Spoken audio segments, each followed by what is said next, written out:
Russian trolls fueled anti-vaccination debate in U.S. by spreading misinformation on Twitter, study finds. Here's a summary of the article. Russian Twitter trolls have attempted to fuel the anti-vaccination debate in the U.S., posting about the issue far more than the average Twitter user last year, a study out of George Washington University has found. The sophisticated bots shared opinions from both sides of the anti-vaxxer debate, which took the U.S. by storm and prompted tech companies to crack down on the spread of misinformation surrounding vaccinations. Such trolls ramp up controversial issues in the U.S. by inflating different viewpoints, the study says. Health officials say misinformation and anti-vax messages have led more people to avoid vaccination, allowing the disease to spread. Trending news.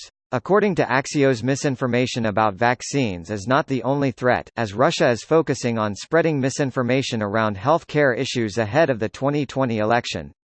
In February 2018, Special Counsel Robert Mueller charged 13 Russian nationals and 3 Russian entities with crimes related to a campaign to sow disinformation and division in the U.S. in the run-up to the 2016 election.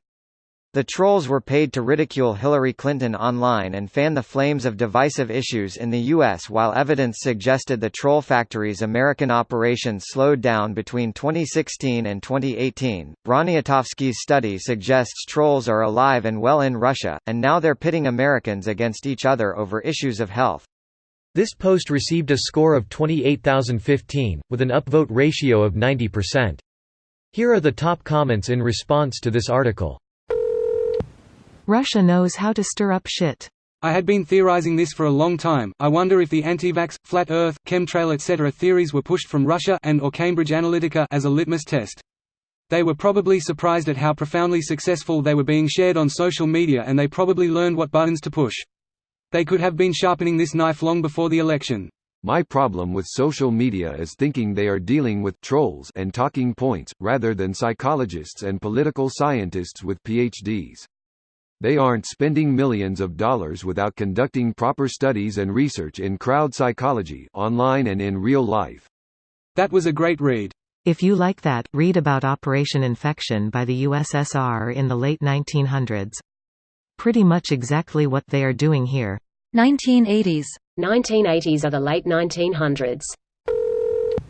Here I thought it was uneducated stay-at-home soccer moms. They're following, retweeting, and liking all of the troll farm propaganda.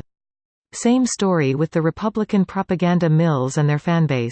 Exactly. X idea is pushed by trolls, bots, and real people believe, spread X idea are not mutually exclusive.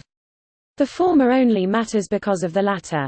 They used members of T_D to spread their bullshit too, and here's the proof. Holy fuck, that's crazy. It's not just TD or a few tricked conservatives, or a few conservative forums filled to the brim with Russians. The soccer moms who parrot Russian propaganda? Did not get banned. If Twitter administrators fell for the Olay soccer mum from suburban American town trick by the Russians. Well, just wow. If you know anything about Russia's Orwellian efforts, trust me, they target moderators, they target forum moderatorship positions, they probably seek out power positions online. I reread it. He meant, got a Russian agent hired there as an employee. No, he means they got a person hired on the inside. Oh, rereading it, I see. Thanks. I'm glad you kept what you originally said because it made me lol. I wonder who spreads disinformation about anti-vaccination in Russia. Because we have a lot of the same crap in Russia. That's the problem with pushing non-culture specific debates like this. In a globalized internet world, they'll spread across borders. Kind of like a disease that you're not vaccinated for. Where can I get my propaganda vaccination?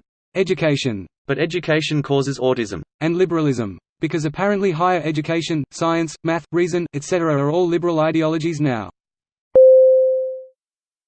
This video was automatically created by Reddit to speech. The article and comments in this video were selected from Reddit according to their upvotes, and any paraphrasing was performed by smmry.com, without any human intervention.